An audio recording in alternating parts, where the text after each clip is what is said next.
Tenemos en línea al periodista Andrés Oliva. Andrés, bienvenido, buenas noches. Hola Héctor, buenas noches, ¿cómo estás? Bien, bien, un gusto conversar con vos. Y bueno, la intención es saber toda la realidad resumida de lo que está viviendo Córdoba Capital. Dentro del contexto de pandemia y también dentro del contexto político y crítico luego de la situación de las jubilaciones, del paro de transporte. Te escuchamos. Bueno, ha sido una semana movida en la ciudad de Córdoba Capital por una serie de factores. A partir del sábado, por la mañana, explotó un segundo brote de coronavirus en Córdoba Capital. El primero había sido en el Hospital Italiano, que produjo más de 100 contagios y 9 muertes a partir de este brote del Hospital Italiano. El día sábado se conoció un segundo brote muy preocupante que encendió las alarmas y bien fuerte, que se produjo en el Mercado Norte. Los que conocen Córdoba Capital sabrán que el Mercado Norte es un lugar donde transita muchísima gente, muchísima gente que va a hacer las compras a precios más económicos de distintos productos, sobre todo alimenticios de primera necesidad. Este segundo brote de coronavirus en el Mercado Norte implicó que 16 barrios de la ciudad de Córdoba Capital tuvieran que ser cercados, donde se interviniera cordones sanitarios con hisopados masivos, donde ha habido familias enteras de coronavirus positivo, lo cual llevó a que el día lunes el Centro de Operaciones de Emergencia de la provincia de Córdoba y de la capital cordobesa decidiera retroceder en la fase de la etapa de la cuarentena de la ciudad de Córdoba Capital exclusivamente. Pasamos de la fase 4, la que están viviendo ustedes y transitando en Villa María, a la fase 3.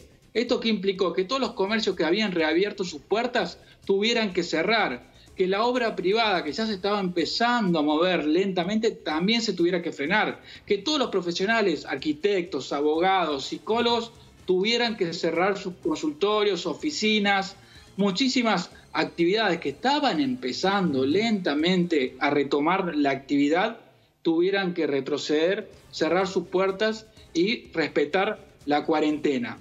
¿Por qué? Andrés, te pregunto y te sigo escuchando atentamente.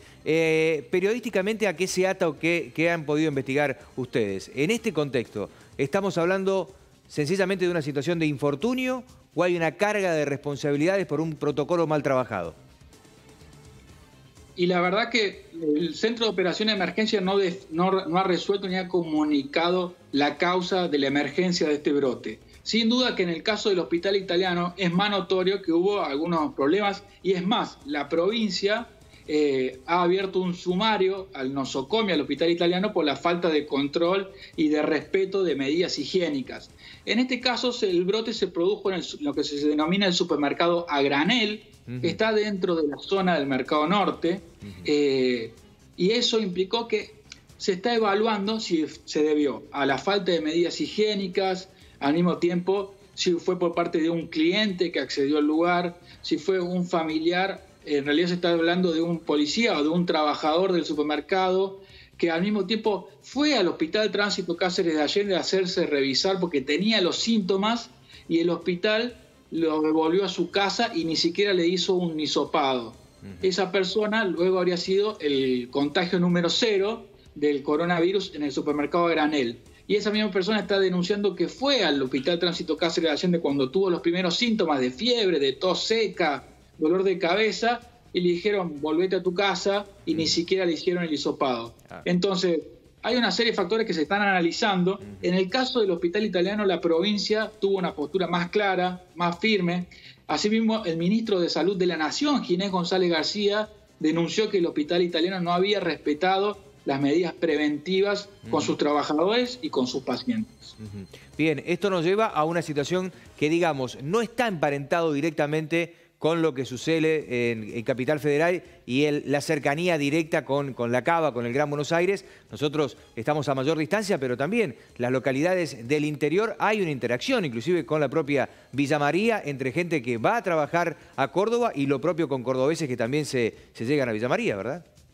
Exactamente, Héctor. Hay muchas ciudades dormitorio, como pueden ser Saldán, Villa Allende, Río Ceballos, Unquillo, Altagracia, Malvinas Argentinas, que forman parte del conurbano cordobés, donde allí se han visto muy intensificadas las medidas de control sumamente rigurosas de la policía para impedir el ingreso de estos cordobeses que desean trabajar en la capital y luego volver a sus ciudades, para que no lleven el virus en circulación de la capital a las localidades cercanas. Al mismo tiempo, la capital supuestamente no está cercada, pero es sumamente difícil ingresar a la capital. Y al mismo tiempo, dentro de la ciudad, atravesar los puentes del río Suquía también se han visto complicados. Hay más de 6 puentes que están cerrados completamente. El acceso al centro de la ciudad es muy dificultoso también, porque se han restringido y endurecido muchísimo las medidas de control policial, por un lado, las medidas de las autoridades sanitarias, por este temor que mencionabas vos de Ciudad de Buenos Aires. Hay mucho temor aquí en Córdoba capital que se replique en los barrios más vulnerables, lo que ocurrió en Villa 31, en la 11114. En este preciso momento, barrio Bajo Pueyrredón, que es un barrio humilde de trabajadores, que uno se lo atraviesa ingresando por la ruta 19, viniendo de San Francisco, de Arroyito. Cuando uno ingresa por el este de la ciudad de Córdoba, se encuentra con barrio Bajo Pueyrredón. Ese barrio ya ha sido cercado, se están haciendo hisopados masivos. Hay más de 20 casos positivos de coronavirus en este barrio del este cordobés. Y se ha cerrado el CPC también, que es el primer CPC ingresando por ruta 19. Entonces, existe gran preocupación, por eso se han endurecido estas medidas, para que en Córdoba capital no se replique lo que está sucediendo y sufriendo la ciudad de Buenos Aires. Claro, lo ha tomado bien el cordobés promedio, digamos, lo entendió y fue rápidamente a cumplir con la exigencia de respetar la cuarentena.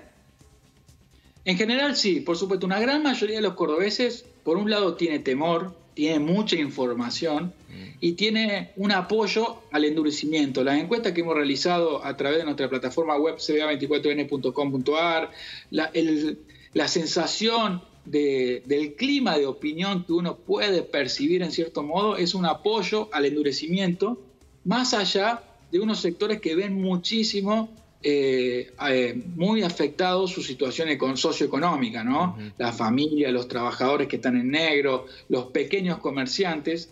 Ellos sin duda son sectores que plantean flexibilizar un poco y se dan estas tensiones tan comunes entre dos posturas encontradas, flexibilizar del todo por un lado y aquellos que plantean que hay que seguir endureciendo la medida. Muy claro, Andrés. Bueno, dentro de lo piramidal queríamos hablar obviamente primero de la pandemia, pero luego atado a esta realidad también está lo político, el malestar por parte de AOITA, de UTA, con paros que no terminan nunca, parecería, pero por otro lado también la realidad después de lo que se dictaminó ayer en la unicameral atado a las jubilaciones de los cordobeses. ¿Cómo está el clima en Córdoba con esto? Bueno, el clima político está caldeado.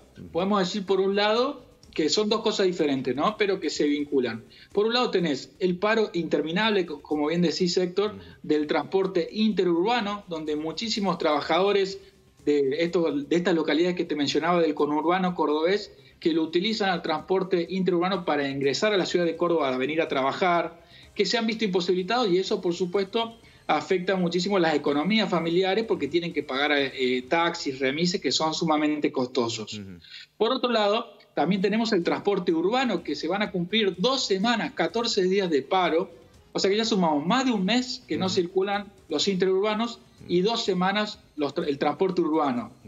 Ocurre que ahí se mezclan una serie de factores también. Por un lado tenemos las autoridades municipales y provinciales de transporte, que por un lado ven una situación económica donde no hay dinero, no hay recaudación para afrontar subsidios, aumentar la ayuda económica a los empresarios para que puedan pagar los salarios de los choferes. Por un lado, la situación económica. Y por el otro lado, una situación sanitaria muy importante donde ninguna de las autoridades ve con buenos ojos de que vuelvan a circular estos transportes porque esto implicaría que mayor cantidad de ciudadanos, trabajadores sobre todo, empiecen a circular, a ir a sus trabajos, llevando y expandiendo el contagio del coronavirus. Claro, entonces el paro no tiene la fuerza que uno puede esperar porque casi que el hecho del paro le terminan haciendo un favor a algunos. ¿Estas imágenes que estamos viendo, que nos han llegado de tu parte, Andrés, son de hoy estas protestas? Son de hace instantes. Esta tarde hubo una manifestación de la UTA, la Unión de Tranviarios Automotor, de los trabajadores choferes del transporte urbano, que protestaron frente al Palacio 6 de Julio en la Municipalidad de Córdoba. justamente lo que reclaman es esto, que lleguen a una solución. Pero por un lado, ni una cuestión sanitaria lo favorece, porque para prevenir el contagio de coronavirus es mejor que ni siquiera circule el transporte urbano. Hay una cuestión económica, que no hay recaudación para afrontar mayores subsidios. Y hay una cuestión política, que al poder político municipal y provincial es una buena oportunidad para pulsear con la UTA, para torcerle el brazo y negociar y renegociar los convenios colectivos de trabajo. Entonces, en la pulseada política se da la situación económica y la sanitaria. Y al mismo tiempo el gremio, como bien decías, no tiene posición de fuerza para plantear un paro que afecte a la ciudadanía, porque la gran mayoría está en su casa cumpliendo la cuarentena. Así que está en una situación de debilidad muy fuerte el gremio, como nunca antes, te diría. Claro, como nunca antes. Pero de todas maneras se dieron, se convocaron, ahí veíamos muy cerca uno de otro, pero bueno, se convocaron y se dio una situación de protesta en la calle, que por ahí algunos no lo esperaban por las limitaciones que genera la cuarentena, ¿no?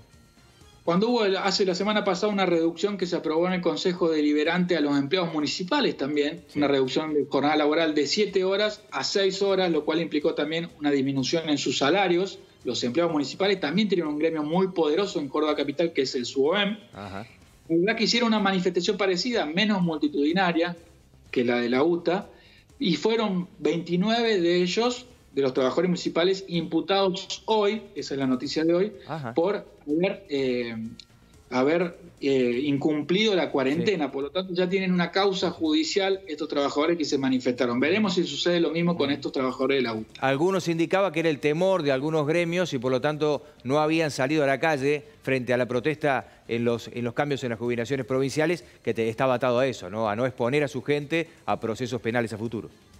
Exacto, eso ocurrió ayer en la ciudad de Córdoba Capital, también en la unicameral, ¿no? Esta definición, esta nueva ley que tuvo un tratamiento sumamente diría velocísimo, en una jornada de horas apenas, en una sesión virtual en la legislatura unicameral, donde se aprobó las reducciones y una reforma al régimen jubilatorio de la Caja de Jubilaciones de la provincia de Córdoba, en un proceso de armonización con la nación. Sí.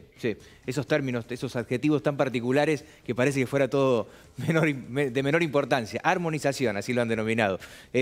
Andrés, ha sido un gusto conversar con vos, hemos tocado todos los temas, muy generoso de tu parte, un saludo grande a todos los colegas de Canal 10.